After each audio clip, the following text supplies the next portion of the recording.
उसी के साथ में अब नितिन एंड हायर क्वीन के उस घोंसले से बाहर निकल आया था। अभी भी उस क्षेत्र के अंदर किलिंग ओरा फैला हुआ था। फिर नितिन ने अपनी गोल्डन बॉडी का यूज करते हुए फिर से अपनी मांसपेशियों को चेंज करना शुरू कर दिया। इस बार वह एक दूसरे राक्षस का रूप लेने जा रहा था जिससे वह वहां से भागते वक्त मिला था। इससे पहले कि नितिन वहां से थोड़ा दूर जा पाता, अचानक से दो अलौकिक दानव उसकी तरफ ही बढ़े आ रहे थे। क्या तुम्हें नहीं लगता कि कुछ ज्यादा ही अजीब है कि वह तो 40 मास्टर टीचर्स थे, तो फिर वो इतनी आसानी से हमारे घेरे के बीच में से और उस फॉर्मेशन से बचकर कैसे भाग पाए? हाँ, तुमने सही कहा, मुझे ये बहुत ही ज्यादा अजीब लग रहा है क्योंकि मैं तो बिल्कुल अलर्ट पे खड़ा था। मेरी आंखें हॉल के चारों ओर घूम रही थी और हर छोटी छोटी हरकत के ऊपर मेरा ध्यान था और मुझे पक्का यकीन है कि अंदर से कोई भी बाहर नहीं आया था। तो फिर उस हॉल के अंदर के वह सभी मास्टर टीचर्स और वह राक्षस जो गोल्डन लीफ किंग होने का दावा कर रहा था वह कहां पर चले गए? और इससे अभी अलग बात तो यह है कि हम तो बहुत समय से उन सभी को ढूंढने की कोशिश कर रहे हैं, लेकिन अभी तक हम में से किसी ने भी उनमें से एक भी मास्टर टीचर को नहीं देखा। क्या ऐसा हो सकता था कि जिनको हमने पकड़ा था वो मास्टर टीचर नहीं बल्कि उनकी जगह एक भूत थे? आसमान के अंदर उड़ते हुए इधर उधर स्कैन करते हुए दो अलौकिक दानव नितिन की तरफ बढ़ रहे थे।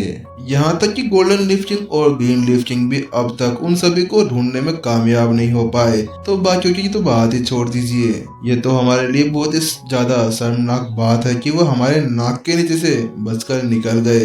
अगर किसी और राक्षस को इसके बारे में पता चल जाता तो हमारी क्या ही इज्जत रह जाती। हमारी तो छोड़ो, जो हमारे दोनों राजा है ना, उनकी तो नाक कटके अलग हो जाती। उसी क्षण अचानक से उनके सामने एक और राक्षस उनकी तरफ उड़ते हुए आ रहा था। उस राक्षस को अपने ओर आते देख वह दोनों भौचक्के रह गए। वह राक्षस उनके पास आया और उनसे कहा, कैसा चल रहा है? क्या तुम्हें किसी को भी सुराग मिला? उस अकेले राक्षस का जैसे ही उन दोनों के ऊपर ध्यान गया उसने उनसे पूछा और अपने सामने उस अकेले राक्षस को देखकर दोनों वह एक दूसरे को देखे बिना नहीं रहे। उनमें से एक ने पूछा, विराज, क्या आपको दूसरी दिशा में जाने के लिए नहीं कहा गया था? तो फिर आप यहाँ पर क्या कर रहे हैं? वे 200 राक्षस जो उस सेना के अंदर थे और उस घेरे के अंदर एक साथ काम कर रहे थे वह एक दूसरे को जानते थे क्योंकि वह एक ही स्क्वाड के थे। उन्हें पूरी तरह से याद था कि सामने वाले को दूसरी दिशा के अंदर भेजा गया था। तो फिर वह यहाँ पर क्या कर रहा था जहाँ पर हमें भेजा गया था?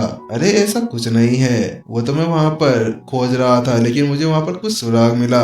विराज ने उन दोनों को समझाया। क्या सुराग? कौन सा सुराग? हमें भी बताओ। दोनों अलौकिक राक्षस खुश हो गए और उत्सुकता से उनकी आंखें चमक उठी। विराज ने अपने पॉकेट में से एक टोकन बाहर निकाला और उनसे कहा, ये रहा। विराज के हाथों के अंदर अभी एक जेड टोकन था।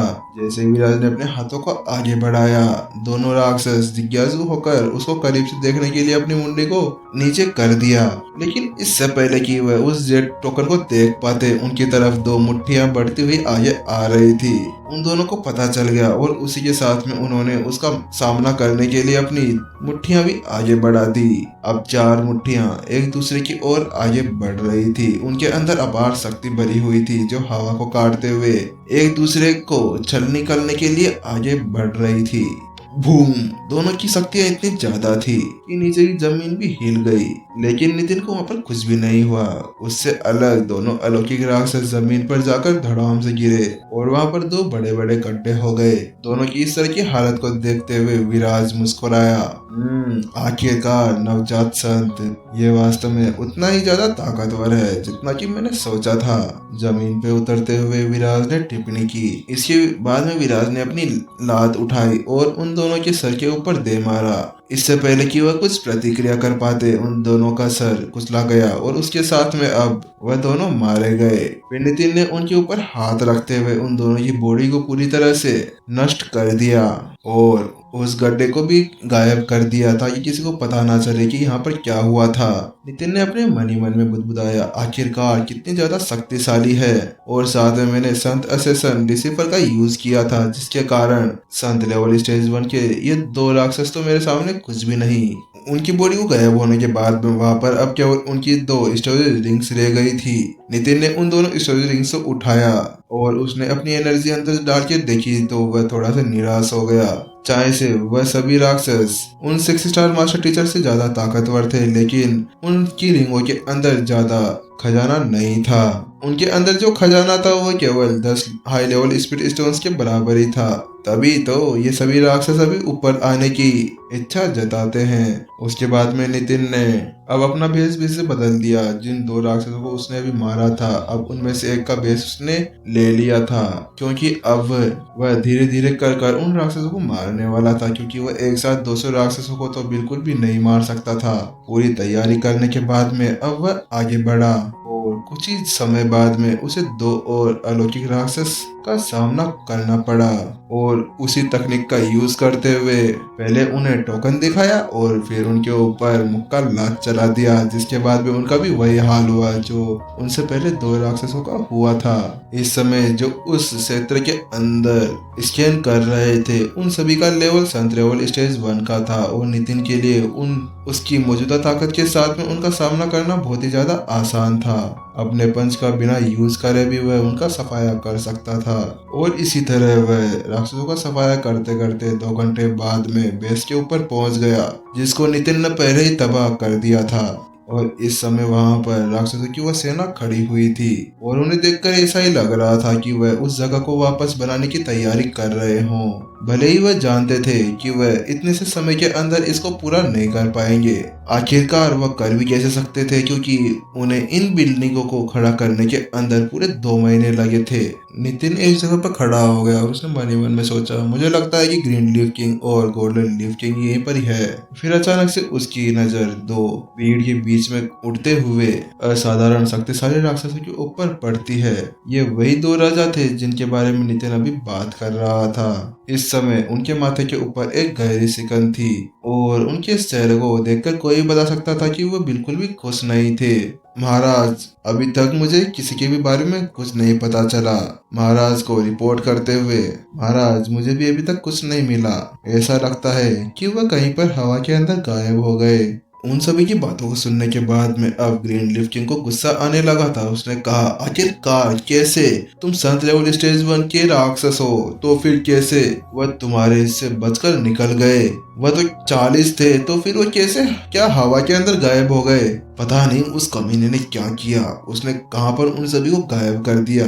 न केवल वह साधारण राक्षस, उनके साथ में ग्रीन लीफ किंग और गोल्डन लीफ किंग को भी कुछ समझ नहीं आ रहा था कि आखिरकार वह गायब कहाँ हो गए, क्योंकि वह सब भी जानते थे कि वह 40 मास्टर टीचर्स मरने के कगार पर थे, तो फिर वो 200 लोगों के नाक के नीचे से कैसे गायब हो सकते हैं। वह दोनों इस बारे में सोच ही रहे थे कि गोल्डन लीफ किंग को अचानक से कुछ याद आता है। जब वह उस हॉल के बाहर थे तो उसने कुछ सनसनी महसूस की थी।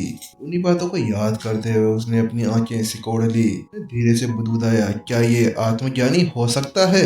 तुम याद करो, जब हम वहाँ पर बाहर थे तो मैंने तुमसे कहा था कि मैंने यहाँ पर कुछ महसूस किया था। मुझे तो लगता है वो तभी हमारी नाक के नीचे से बचकर निकल गया, और हम वहाँ पर इतने सारे थे, केवल यही एक रास्ता था जिससे वो वहाँ से बचकर निकल पाए।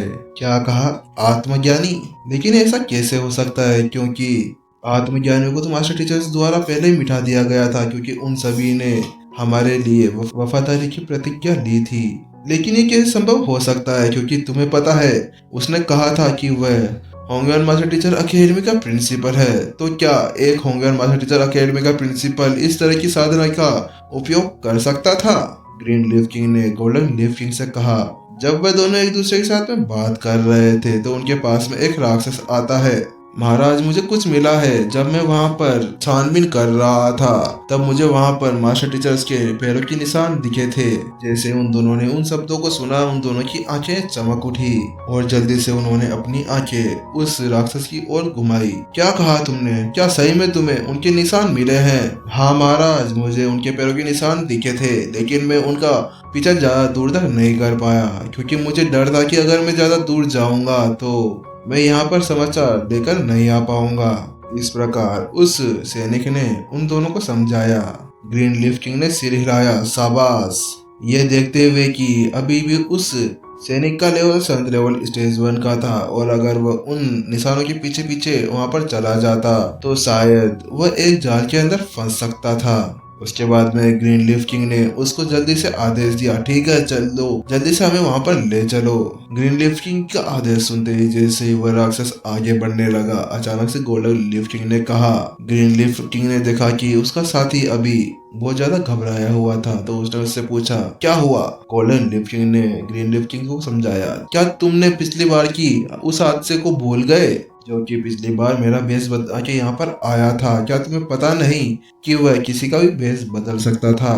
तो क्या तुम्हें लगता है कि ये अपना ही सैनिक होगा? ऐसा भी तो हो सकता था ना कि वह वापस से उसी का भेष बदल कर हमें वहां पर बुलाने के लिए आया हो और वहां पर उसने कोई जाल सेटअप किया हुआ हो।